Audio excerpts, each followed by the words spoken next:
Bismillahirrahmanirrahim. Assalamu alaikum. As we are daily discussing writing skills, so today we will discuss writing skills of unit number 12. And here in this writing skills, we will discuss two questions. The first one and question number 3.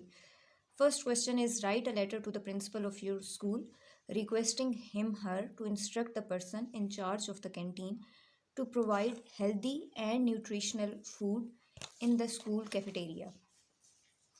अच्छा, सबसे पहले मैं statement को discuss करूँगी. Write a letter to the principal of your school requesting her to instruct the person in charge of the canteen to provide healthy and nutritional food in the school cafeteria. But according to me कि ये जो statement है ये letter के लिए suitable नहीं है, ये एप्लीकेशन के का सब्जेक्ट है.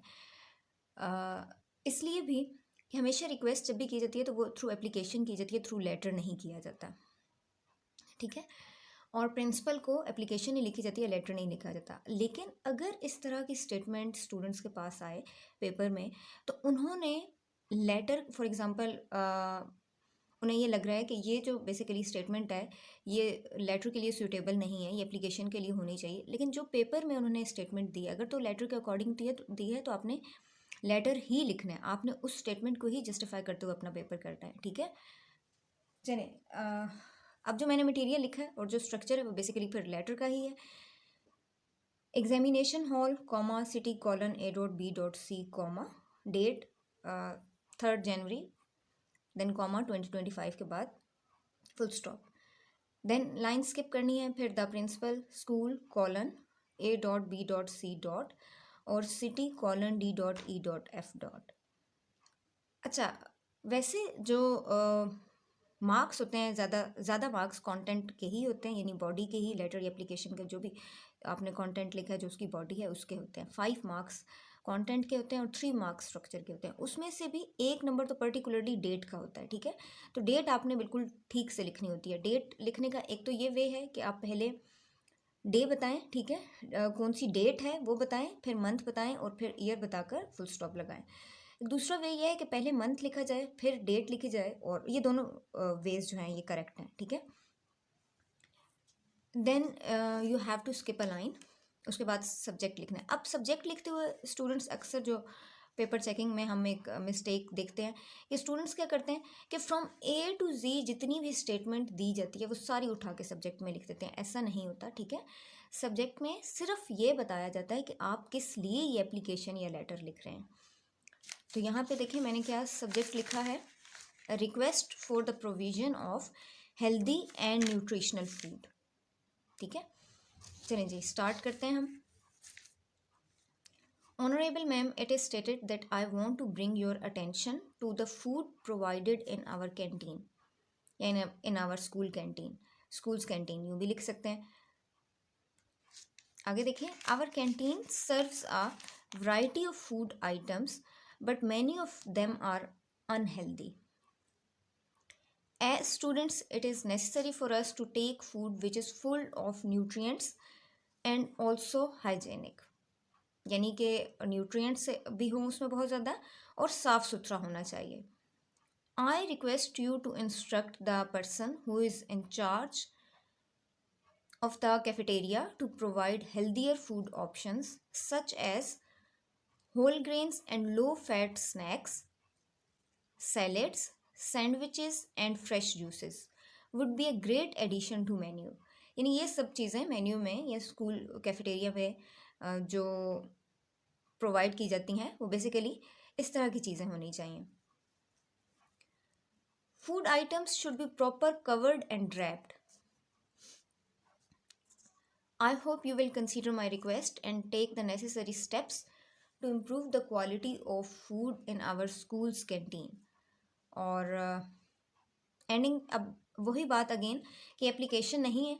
ठीक है. हम ये नहीं लिखेंगे कि I shall be very thankful to you for this act of kindness. तो हम ये लेटर राइटिंग कर रहे हैं इसलिए हम एंड पे थैंकिंग यू लिखेंगे और फिर उसके बाद जैसे आपकी एंडिंग होती है वैसे ही करेंगे. और एंड में डेट नहीं लिखनी क्योंकि स्टार्ट में आपने डेट मेंशन कर दी है. ठीक है. इस तरीके से आपने इस लेटर को लिखना है. Next question is think about ideas, organize and create a well planned expository essay on the topic of habits for a healthier life. Use brainstorming technique to gather ideas and then create a mind map before you start writing. Revise and edit the first draft. Paragraph writing expository type में करनी है और topic है habits for a healthier life.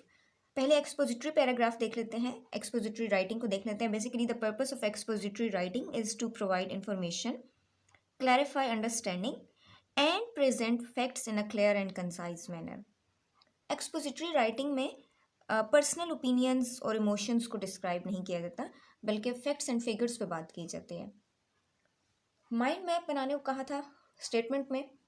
Physical health, exercise, walking, ये चीज़ें हैं, plus nutritious food और hydration बहुत नेसेसरी एलिमेंट्स हैं. मेंटल हेल्थ यानी स्ट्रेस मैनेजमेंट टेक्निक्स आनी चाहिए इंसान को. Positive thinking and social connection is also matters a lot. Long term benefits क्या हैं?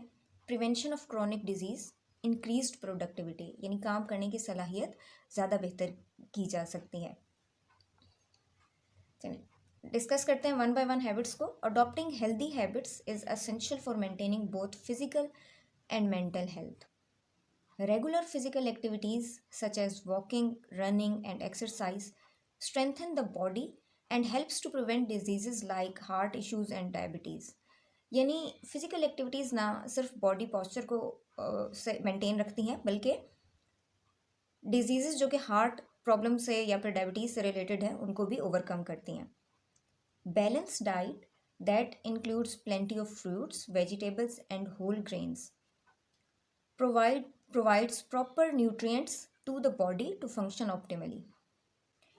यानी ये सब चीज़ें, बैलेंस डाइट बहुत ज़्यादा ज़रूरी है इंसान की सेहत को मेंटेन रखने के लिए. आगे देखिए, drinking enough water sports digestion, circulation and overall health. Practicing stress management techniques. अब यहाँ तक जो बात हुई थी वो तो फिजिकल हेल्थ को मेंटेन करने के लिए, और ये जो हम पॉइंट बेसिकली लिखा गया है ये मेंटल हेल्थ को मेंटेन करने के लिए, मेंटल वेलबींग को मेंटेन करने के लिए ज़रूरी नेसेसरी एलिमेंट है. Practicing stress management techniques reduce anxiety and improve focus. ठीक है, काम पर ध्यान देने की सलाहियत को बेहतर करती है. Cultivating a positive mindset through gratitude boosts emotional health to maintain strong social connection. These habits create a balanced life, improve physical health, emotional stability, and sense of productivity. अब ये देखिए, ये सारे पॉइंट्स जो थे, ये जो ऊपर हमारा टॉपिक है habits for a healthier life. तो हेल्दियर लाइफ को मेंटेन करने के लिए सिर्फ फिजिकल हेल्थ ज़रूरी नहीं होती, बल्कि मेंटल हेल्थ को मेंटेन करना भी एक नेसेसरी एलिमेंट है. Bye adopting all these habits into daily routine, we can enjoy long-term benefits after enhancing overall quality of healthier life. Here this paragraph is completed. Stay blessed. Allah Hafiz.